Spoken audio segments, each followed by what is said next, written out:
नमस्कार, स्वागत है आपका। मैं हूं आपके साथ हिमांशु दीक्षित। आप देख रहे हैं राष्ट्रवाद। उत्तर प्रदेश में कल दूसरे चरण का मतदान है। यूपी के साथ साथ उत्तराखंड और गोवा में भी कल ही मतदान होना है। और इस बीच कर्नाटक से शुरू हुआ हिजाब पर विवाद तूल पकड़ता जा रहा है। यूपी में हिजाब के बहाने वोटरों के ध्रुवीकरण करने का काम जारी है। यूपी के पहले चरण में आपने देखा मुस्लिम बाहुल इलाकों में जबरदस्त वोटिंग हुई थी। दूसरे फेज में जहां वोटिंग होनी है वो भी मुस्लिम बाहुल इलाके हैं। हिजाब के बहाने मुस्लिम महिलाओं के वोट का ध्रुवीकरण हो सके, इसके लिए जमकर बयानबाजी का दौर जारी है। अज़दुद्दीन ओवैसी इस बात पर लगातार बयानबाजी भी दे रहे हैं। अब ओवैसी ने हिजाब वाली एक दिन प्रधानमंत्री बनेगी कहकर ध्रुवीकरण का एक नया दांव खेल दिया है। तो बीजेपी से ध्रुवीकरण की सियासत और मजहबी ख्वाब बता रही है। पहले सुनिए ओवैसी ने क्या कहा और बीजेपी ने क्या जवाब दिया।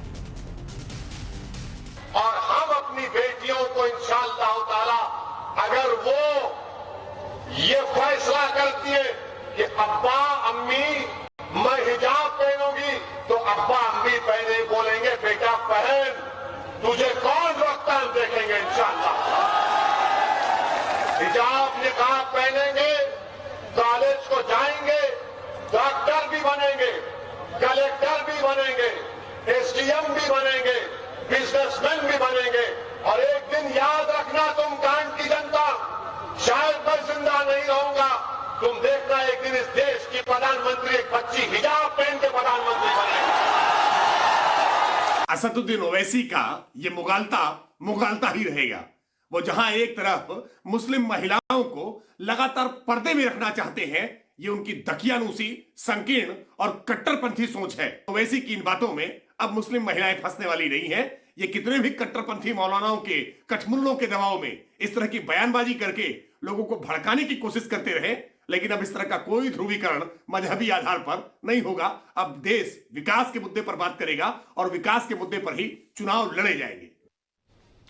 देखिए, अज़दुद्दीन ओवैसी ने यह बयान दिया और इस बयान के बाद बीजेपी नेताओं ने एक के बाद एक कई ट्वीट किए और ओवैसी को संवैधानिक पद को हिंदू मुस्लिम में ना बांटने की नसीहत दी। साथ ही यह भी कह दिया कि जो भारत माता की जय और वंदे मातरम बोलेगा वही देश का पीएम बनेगा। देखिए, हम आपको पहले वो ट्वीट दिखाते हैं। शहजाद पूनेवाला बीजेपी प्रवक्ता है, उन्होंने ट्वीट किया, ओवैसी भारत का पीएम तो केवल वही बनेगा या वही बनेगी जो भारत माता की जय और वंदे मातरम बोलेगा, कोई डाउट मत रखना। एक और ट्वीट करते हैं इसी को आगे बढ़ा के, जिनकी सोच पर शरिया का हिजाब हो, जिन्हें संविधान का ना कोई ध्यान हो, जो वोट बैंक का शैतानी भाईजान हो, जिसे इस्लामिक स्टेट बना रहा हो, काबिल और किताबी कोड में शिक्षित महिला प्रधानमंत्री बने तो डिवाइड एंड रूल कहां से हो। इसलिए धर्म के नाम पर इस तरह की सियासत की जा रही है।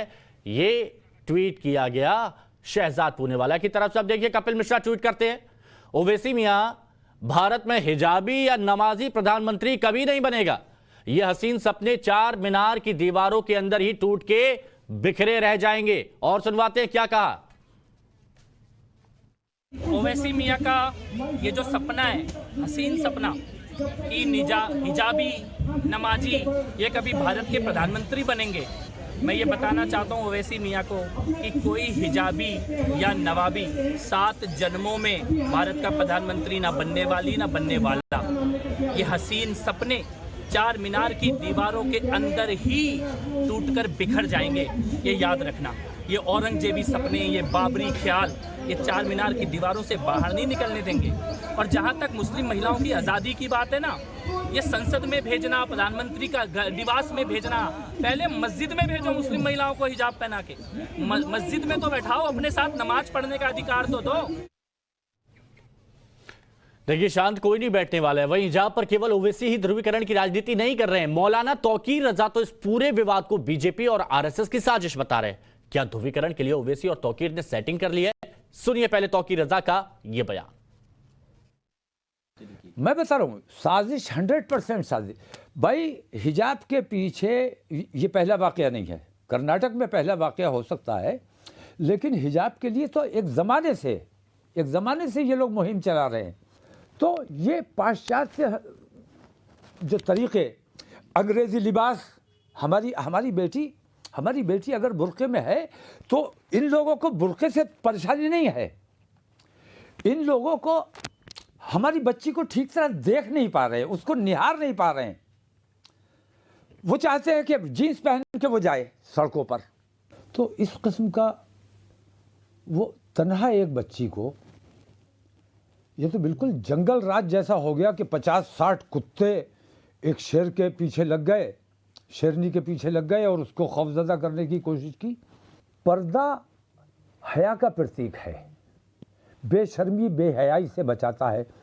पर्दा लोगों की बदनिगाही से हमारी बच्ची को बचाता है। तो हिंदू समाज में भी पर्दे की अहमियत है। पर्दे को मैं पूरा राजस्थान में तो औरतों को, ख़वातीन को देखता हूँ, वो तो घूंघट में ही रहती हैं, बाहर निकलती है तो घूंघट में रहती। क्यों उनके घूंघट पे कभी क्यों एतराज़ नहीं करते हो, उनके खिलाफ क्यों आवाज़ नहीं उठाते हो? कहा जाता है इंसान वही देखता है जो वो देखना चाहता है। तौकीर रजा साहब को क्या दिखता है वो बात अलग है। चलिए आज के हम सवाल बता देते हैं। राष्ट्रवाद में जो आज के हमारे सवाल है कि हिजाब पर वोटिंग ओवैसी तौकीर की सेटिंग है क्या? हिजाब पीएम से शरिया वाला ख्वाब है क्या? हिजाब का नाम आरएसएस को कैसे करे बदनाम? और ड्रेस पर विवाद कब तक चलेगा इस देश में सियासी फसाद? ये वो सवाल है जिनका जवाब जानने की हम कोशिश करेंगे। हमारे साथ कुछ मेहमान मौजूद हैं राष्ट्रवाद में। सबसे पहले आपका उनसे तारुफ कराते हैं। हमारे साथ इस चर्चा में मौजूद हैं मनीष शुक्ला जी, प्रवक्ता हैं बीजेपी के, और इसके साथ ही हमारे साथ में गीता भट्ट, राजनीतिक विश्लेषक मौजूद है। वारिस पठान साहब, प्रवक्ता AIMIM के, हमारे साथ में इस वक्त मौजूद हैं। आप सभी का बहुत स्वागत है। और सैयद फलक जी हमारे साथ, प्रवक्ता AIMIM की मौजूद है। कुछ ही देर में वो हमारे साथ में जुड़ेंगी। आप सभी का बहुत स्वागत है। वारिस पठान साहब, सबसे पहले मैं आपसे यही जानना चाहता हूं कि क्या अब देश का प्रधानमंत्री भी धर्म देखकर काम करे, ये चाहते हैं ओवैसी साहब? आखिर ये बयान देने की जरूरत क्यों पड़ी? देखिए, ओवैसी साहब ने ये कहा है हिजाब की इसके ऊपर कि हम चाहते हैं कि हमारी बच्चियां पढ़े, संविधान ने जो हमको अधिकार दिया है उस अधिकार का पूरा पालन करें, और ये एक फ्रीडम ऑफ चॉइस है हिजाब पहनना।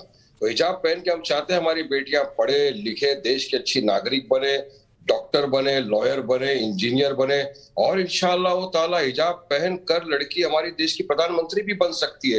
क्यों नहीं बन सकती? चलिए मुझे बताइए। अगर हिजाब पहनकर कोई डॉक्टर बन सकता है, अगर हिजाब पहनकर हमारी कोई बहन कोर्ट में जज के सामने आर्ग्यूमेंट्स कर सकती है, अगर योगी जी अपना भगवा वस्त्र पहन के MP बन सकते हैं, मुख्यमंत्री बन सकते हैं राज्य के, तो किस चीज की प्रॉब्लम है? क्या प्रॉब्लम है? अगर वारिस पठान साहब, दिक्कत तो कहीं पर किसी बात पर नहीं है। हमने कलाम जी का सत्कार किया, स्वागत किया, और उनको आज भी नमन करते हैं। आज भी मंदिर में उनकी पूजा पाठ की जाती है। दरअसल सिर्फ हिजाब पर इस पूरे मुद्दे को केंद्रित कर दिया है। आपत्ति इस बात पर है, जबकि हाईकोर्ट ने अंतरिम आदेश में यह कहा है कि जब तक मामला सुलझ नहीं जाता धार्मिक पोशाकों पर रोक रहेगी, चाहे हिजाब हो या भगवा। बैरिस्टर साहब को इस बात को तो अभी समझना होगा ना।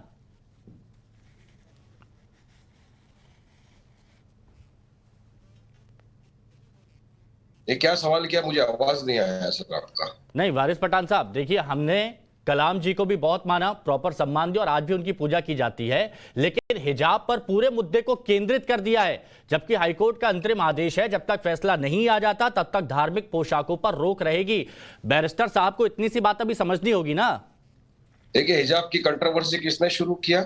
हम तो इतने वर्षों से हमारी माँ बहनें पहन रही है। ये तो भाजपा की जो कर्नाटका के अंदर सरकार है उसने एक नोटिफिकेशन लेकर आ गया कि भाई आपको यहाँ पे हिजाब नहीं पहनने दिया जाएगा। हम तो बोलते हैं कि ये वायलेशन ऑफ कॉन्स्टिट्यूशन है, ये वायलेशन ऑफ आर्टिकल 14, 15, 19, 21, 25, 29 का है, जो हमारे को चॉइस ऑफ फ्रीडम की बात करता है। प्रैक्टिस में मेरा रिलीजन प्रैक्टिस करना मैं वो कर सकता हूँ। ये प्राइवेसी की बात करता है। पुट्टा स्वामी का 9 जज का जजमेंट है जो हमारे लिए बात करता है। तो सारे पठान साहब, कर्नाटक का मुद्दा जिस तरह से यूपी में बुलाया जा रहा है, हिजाब पहन के जाती पठान साहब, तो क्या आपत्ति है? कर्नाटक का मुद्दा जिस तरह से यूपी में बुनाया जा रहा है, ये कहा जा रहा है कि ओवैसी साहब हिजाब में भी सत्ता की चाशनी ढूंढ रहे हैं। वो चाहते हैं कि ध्रुवीकरण हो जाए और वोट बैंक एक तरफ जाए बस। ध्रुवीकरण तो भाजपा ने शुरू किया। 80 बनाम 20 किसने किया था? अब्बा जान, भाई जान, चाचा जान कौन लाया था? औरंगजेब को कौन लेकर आया था?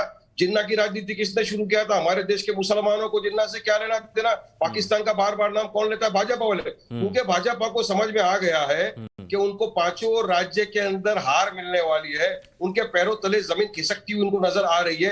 तो मेन जो मुद्दों से पूरे देश का ध्यान भटकाने के लिए उन्होंने हिजाब की कंट्रोवर्सी लाई। हमने तो कहा ना कि बिल्कुल जिस तरह आपने देखा नहीं क्या कर्नाटका में क्या हुआ, एक हमारी शेरनी लड़की मुस्कान हिजाब पहनकर जब जाती है कॉलेज के अंदर अपने डॉक्यूमेंट सबमिट करने के लिए, तो किस तरह से 40-50 गुंडे भगवाधारी। चलिए ठीक है, मनीष शुक्ला जी भी हमारे साथ में मौजूद है, बीजेपी के प्रवक्ता है। मनीष शुक्ला जी, ध्रुवीकरण की शुरुआत आपकी तरफ से हुई थी, बीजेपी की तरफ से। बोलने दो 2 सेकंड में क्या फर्क पड़ जाएगा क्या? हिमांशु जी 40-50। चलिए बोल दीजिए पठान साहब, बात कंप्लीट कर दीजिए, फिर शुक्ला जी आराम से आएंगे।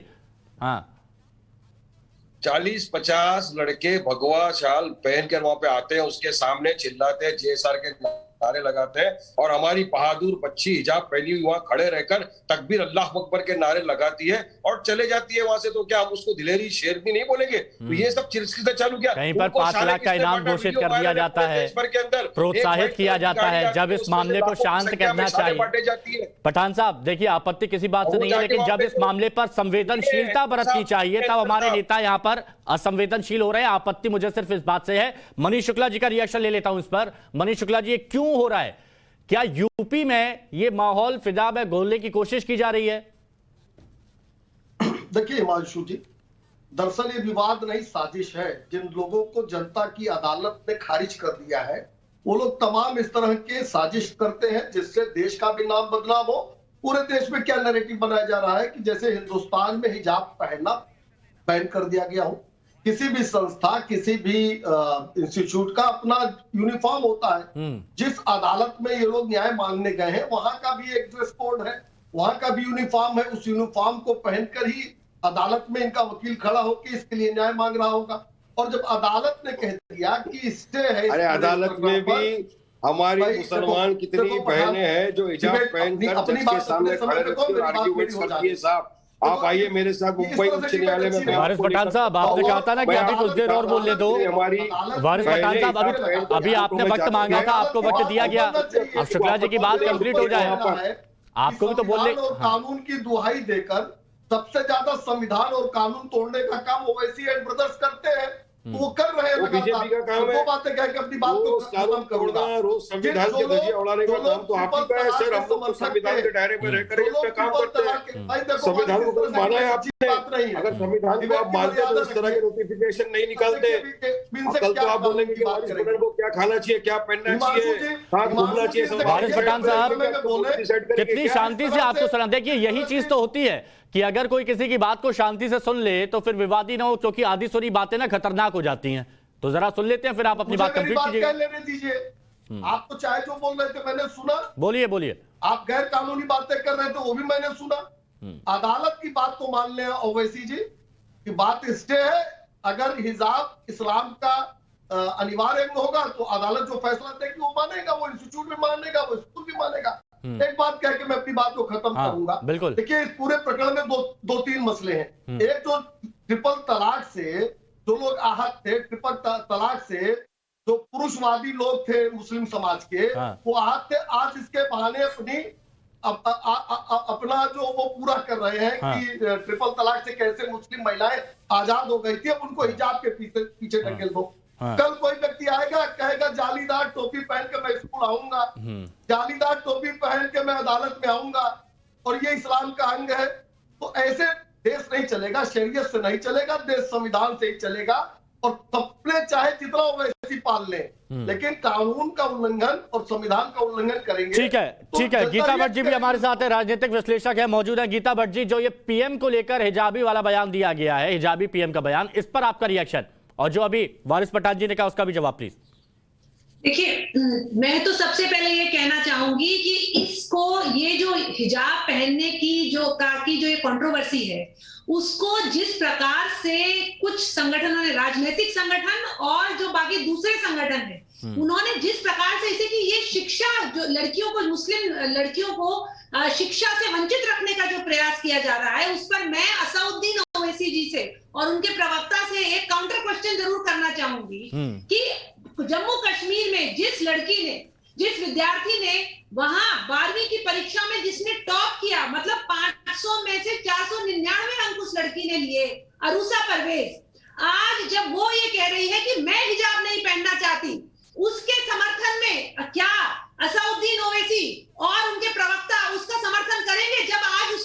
परेशान किया जा रहा है और कई कट्टरपंथी कह रहे हैं कि उसको जान की धमकी दे रहे हैं। तो ऐसे में आप बताइए कि ये किसके साथ खड़े होंगे? जान लेते हैं पठान साहब।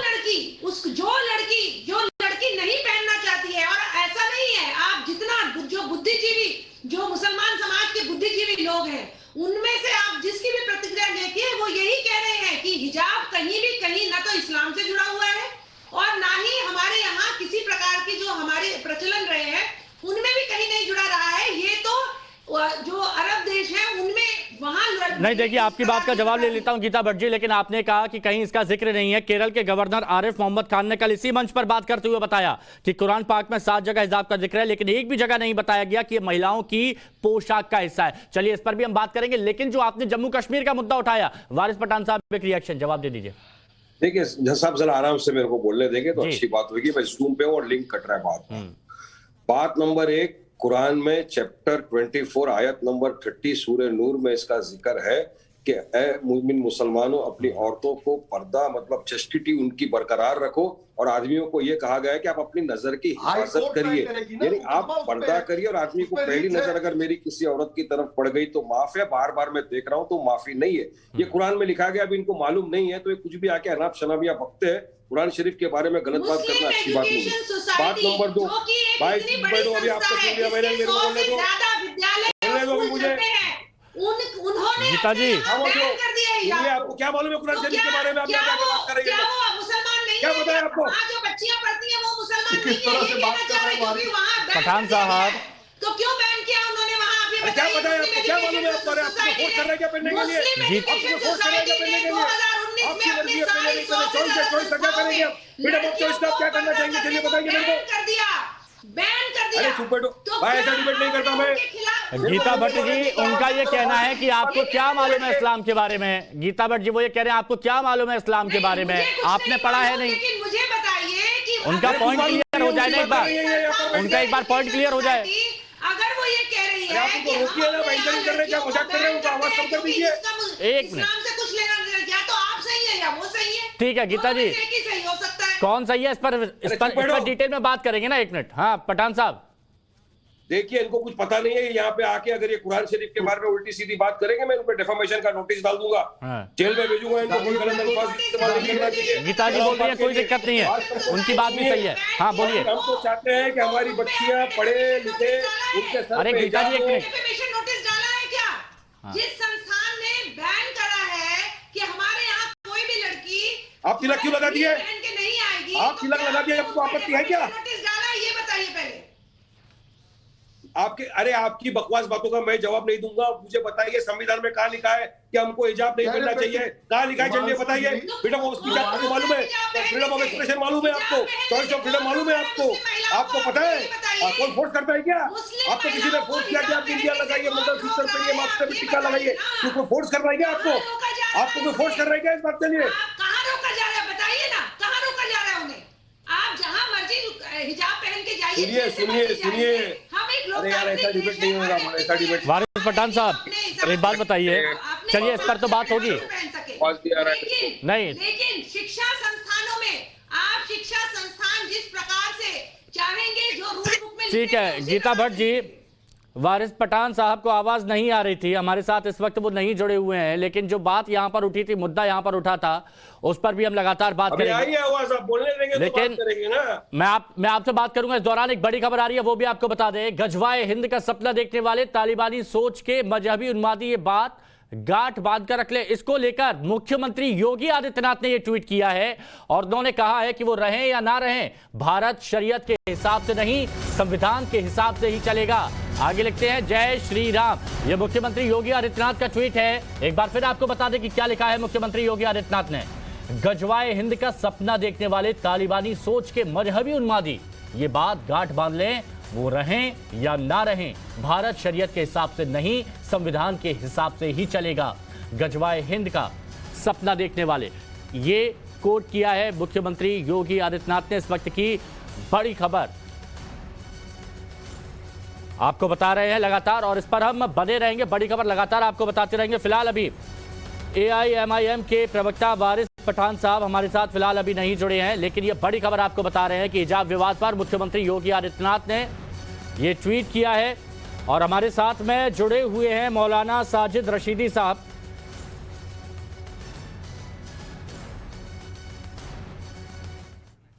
ये देखिए, ये वो ट्वीट है जो मुख्यमंत्री योगी आदित्यनाथ की तरफ से किया गया है और उन्होंने लिखा है स्पष्ट साफ शब्दों में कि गजबाए हिंद का सपना देखने वाले तालिबानी सोच के मजहबी उन्मादी ये बात गांठ बांध लें, वो रहे या ना रहे, भारत शरीयत के हिसाब से नहीं, संविधान के हिसाब से ही चलेगा। जय श्री राम। तो अपने चित परिचित अंदाज में मुख्यमंत्री योगी आदित्यनाथ ने ये ट्वीट किया है। मौलाना साजिद रशीदी साहब जुड़े हुए हमारे साथ, प्रेसिडेंट हैं ऑल इंडिया इमाम एसोसिएशन के। मौलाना साहब, ट्वीट आपने देख लिया, उन्होंने कह दिया है योगी आदित्यनाथ ने शरीयत के हिसाब से नहीं चलेगा तो संविधान के हिसाब से ही। ये कौन सी बड़ी खबर है भाई? ये बड़ी खबर है। ऐसे ट्वीट को आप लोग इस तरह से दिखाते हैं कि ये इतनी बड़ी खबर है जैसे कोई आज तक जानता ही नहीं कि हिंदुस्तान संविधान के हिसाब से चलेगा। किसी को नहीं पता हिंदुस्तान में कि हिंदुस्तान संविधान के हिसाब से चलेगा, सिर्फ योगी आदित्यनाथ को पता है। उनका दीजिए कि हिंदुस्तान भगवे के हिसाब से भी नहीं चलेगा, हिंदुस्तान आरएसएस के हिसाब से भी नहीं चलेगा, हिंदुस्तान आपकी मानसिकता के हिसाब से भी नहीं चलेगा, हिंदुस्तान नफरत के हिसाब से भी नहीं चलेगा। हिंदुस्तान सबको पता है कि संविधान के हिसाब से चलेगा। ये ट्वीट कोई बहुत बड़ी खबर नहीं है। ये नहीं, लेकिन इस तरह के बयान भोगलाट में ये लोग दे रहे हैं।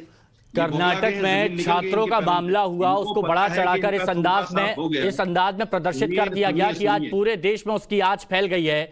एक युवक की हत्या कर दी जाती है, उसकी मां को घायल कर दिया जाता है, तो तुरंत बात को तो बड़ा कर दिया जाता है ना हर जगह। खैर, यहां पर जो बात आप कह रहे हैं उसका जवाब ले लेते हैं। मनीष शुक्ला जी हमारे साथ जुड़े हैं।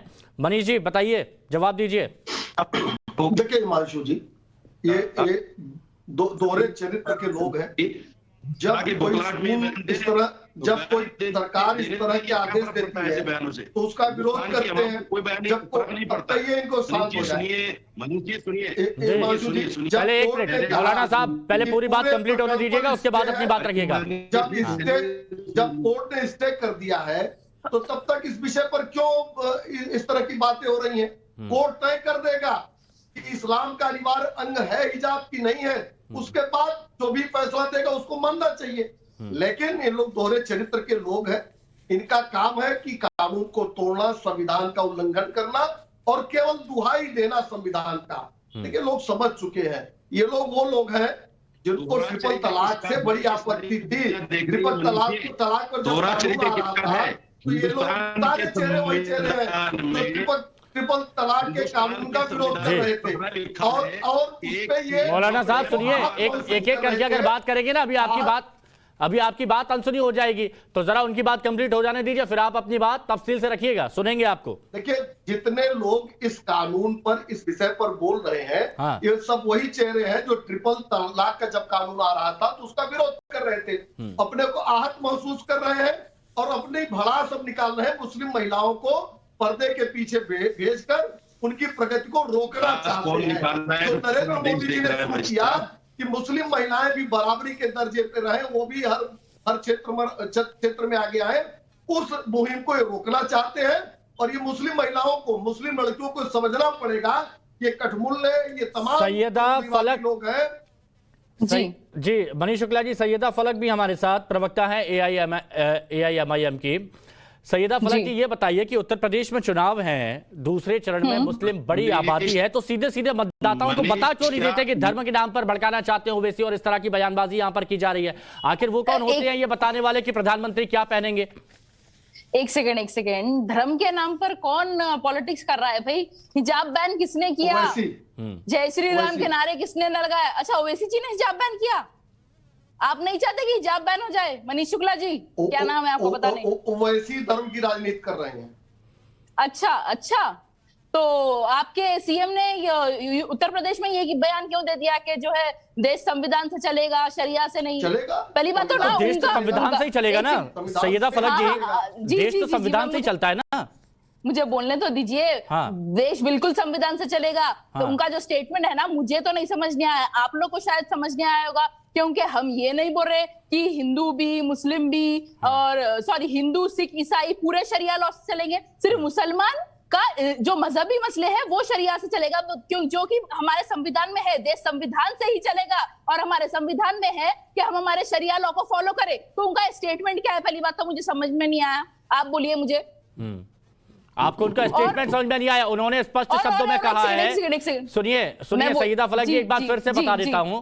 उन्होंने कहा कि तालिबानी सोच के मजहबी उन्मादी ये बात गांठ बांध लें, वो रहे या ना रहे, भारत शरीयत के हिसाब से नहीं संविधान के हिसाब से चलेगा। उन्होंने भी ये किसी धर्म विशेष को नहीं कहा है, उन्होंने कहा भारत संविधान के हिसाब से चलेगा। अरे भाई, भारत संविधान से ही चलेगा, इतने सालों से संविधान से तो चलते आ रहा है, इसलिए तो हम बोल रहे हैं कि हम जमहूरी तरीके से लड़ेंगे। तो फिर कोर्ट की बात क्यों नहीं मानी जा रही है? तो फिर कोर्ट की बात क्यों नहीं मानी जा रही है? अभी क्यों दबाव दिया जा रहा है? ये भी एक सवाल उठ रहा है ना, अभी ये भी तो एक सवाल उठ रहा है। जब हाईकोर्ट की तरफ से, हाईकोर्ट के अंतरिम आदेश में यह है कि जब तक फैसला नहीं आ जाता तब तक साफ तौर पर कहा गया है कि धार्मिक पोशाकों पर रोक रहेगी। उसके बावजूद इस तरह के बयान दिए जाते हैं, तो जो आपको फॉलो करते हैं क्या वो भड़केंगे नहीं इन बयानों से? अब आप मुझे ये बोलिए कि जो असदुद्दीन ओवैसी जी ने कहा कि एक हिजाबी लड़की प्राइम मिनिस्टर बनेगी, प्रधानमंत्री बनेगी, तो इसमें इतना उछल कूद क्यों हो रहा है? इतना डर क्यों? उन्होंने ये तो नहीं कहा कि हम एक इस्लामिक स्टेट बना देंगे। उनको इतना डर क्यों है कि अगर एक मुस्लिम हिजाबी लड़की प्रधानमंत्री बन जाए तो उनको क्या तकलीफ है? एक चाय वाला प्राइम मिनिस्टर जब बन सकता है तो एक हिजाबी लड़की प्राइम मिनिस्टर क्यों नहीं बन सकती भाई? नहीं, बिल्कुल हम तो बोल रहे हैं ना, हमने कलाम जी को भी माना है, उनकी तो पूजा भी करते हैं, उनको बहुत सम्मान दिया जाता है। आप ये कहिए कि मुस्लिम लड़की प्रधानमंत्री बनेगी, हम स्वागत करेंगे, लेकिन हिजाब जहां इस वक्त पूरा देश बटा हुआ है, कर्नाटक से उत्तर प्रदेश तक बवाल मचा हुआ है, वहां पर आप हिजाब को लेकर प्रधानमंत्री के नाम को जोड़ दें तो क्या ये गलत नहीं होगा? गलत की बात क्या है भाई? तकलीफ क्या है? गलत क्या है? जब हिजाब पे बैन लगाया जा रहा है, जब हिजाब को रोका जा रहा है, हिजाब से दुश्मनी निकाली जा रही है, तो हम क्यों नहीं बोले? क्या आपको हिजाब पहनने से किसी ने रोका? किसी ने नहीं रोका ना। अच्छा, ठीक है। जब स्कूलों की बात हो, कॉलेजों की बात हो, कोर्ट में मामला है, कोर्ट में मामला चलने दीजिए ना। लेकिन उससे पहले कोर्ट से आप आगे बढ़कर खुद फैसले सुनाएंगे, लोगों को प्रेशराइज करेंगे, तो ये गलत क्या है? ये गलत नहीं है क्या?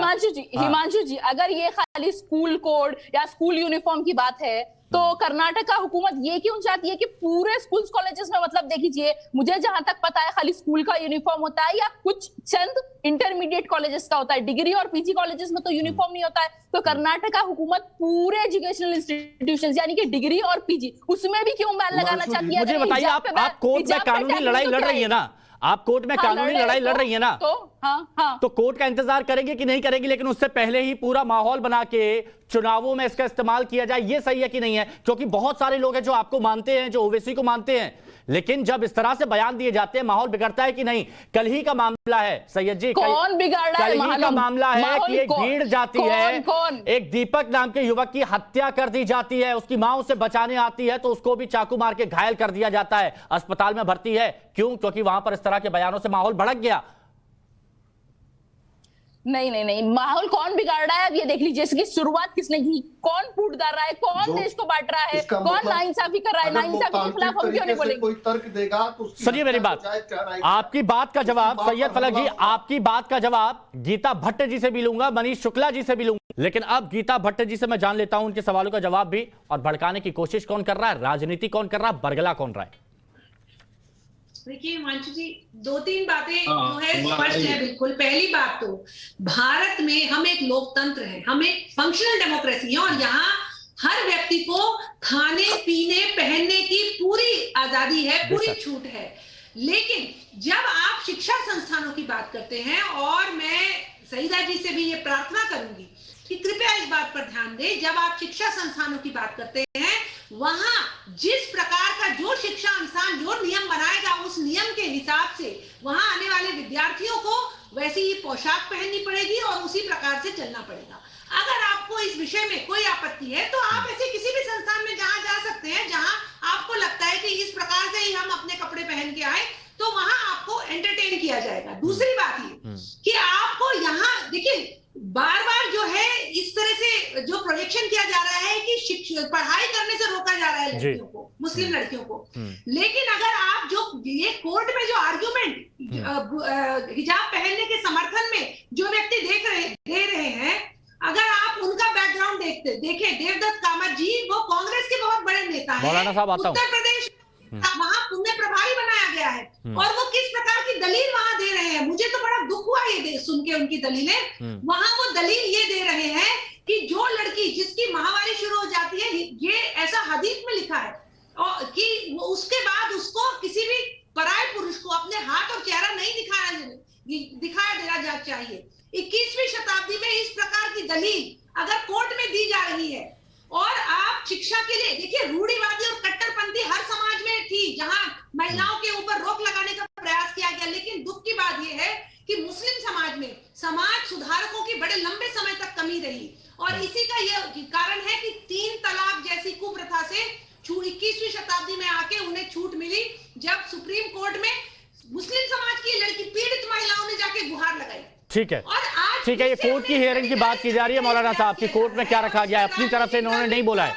ठीक है मौलाना साहब बोलिए। समर्थन दे रहे हैं इसे। हाँ मौलाना साहब, बहुत देर से कुछ आप बोलना चाह रहे हैं, आप अपनी बात रखिए, लेकिन जो सबसे जरूरी मुद्दा यहाँ पर यह है, कुछ लोग कह रहे हैं कि छात्राओं को पढ़ने से रोका जा रहा है, कुछ ये कह रहे हैं कि हिजाब पहनने से बिल्कुल मना कर दिया गया है, कुछ ये कह रहे हैं कि उनकी उन्नति नहीं होने दे रहे हैं, लेकिन ये सवाल तो बरकरार है ना कि हिजाब ज्यादा जरूरी है या किताब ज्यादा जरूरी है। आपके लिए क्या है, आप भी बता दीजिए, फिर बात करेंगे। सबसे देखिए, एक चीज तो मैं आपको ये बता दूं, आपने हिमांशु 2 बार ये कह दिया कि हमने कलाम साहब की इज्जत की है।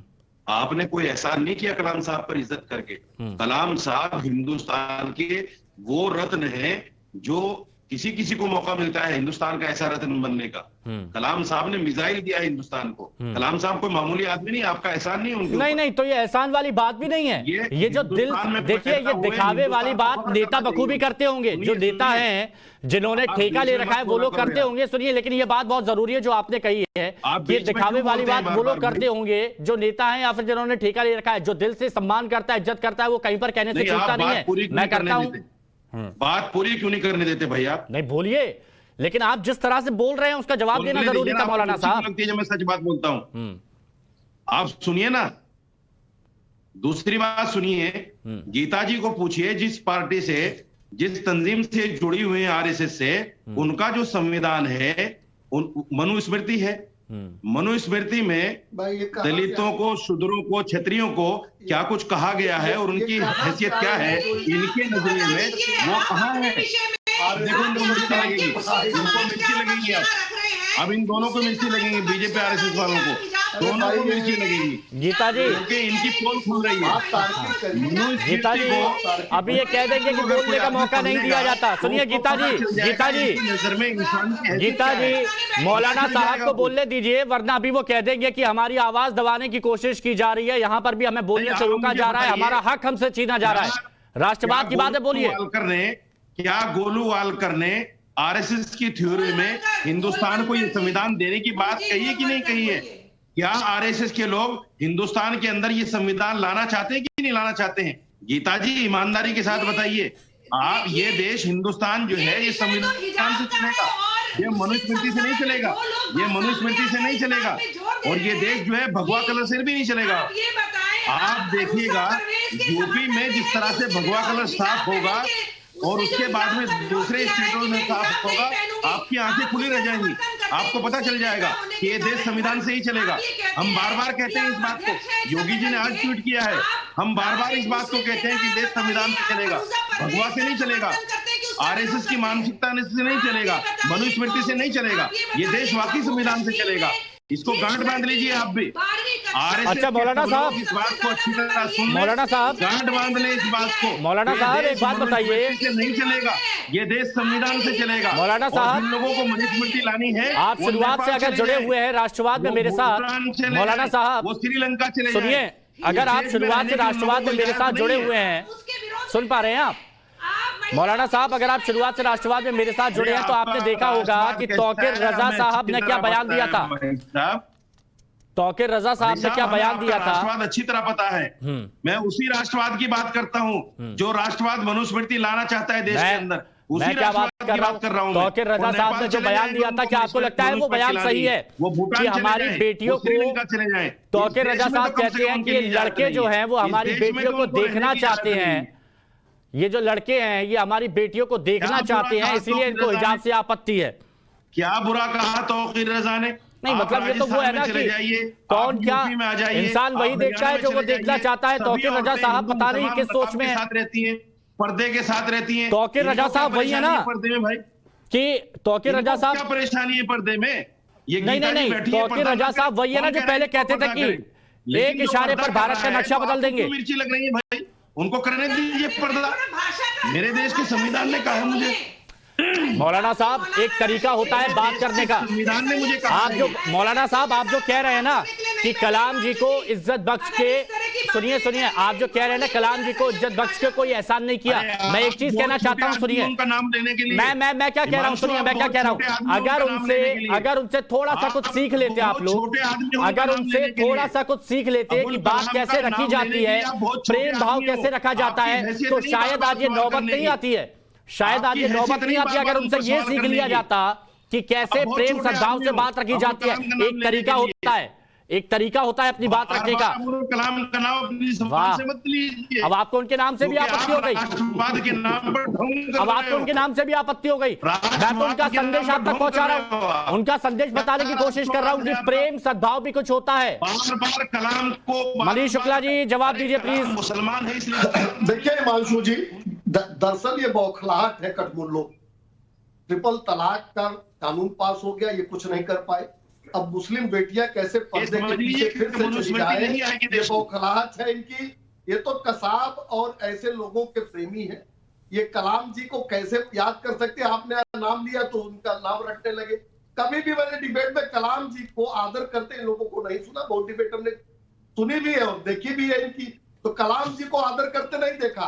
तमाम इश्यूज पर देखा। मैं एक बात कह के समाप्त करूंगा कि जो जिस तरह से अभी वारिस पठान गीता जी के लिए जिस तरह से जो हाव भाव प्रकट कर रहे थे, जो ये मौलाना प्रकट कर रहे हैं, इससे स्पष्ट है कि महिलाओं हमने गीता जी के लिए कोई भाव प्रकट नहीं किया। हमने सिर्फ मनुस्मृति पर बात की है कि मनुस्मृति देश में नहीं आएगी, ये देश संविधान से चलेगा।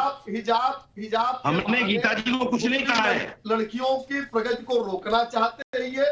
मौलाना एक बात जान लीजिए, कानून और संविधान से ही देश चलेगा।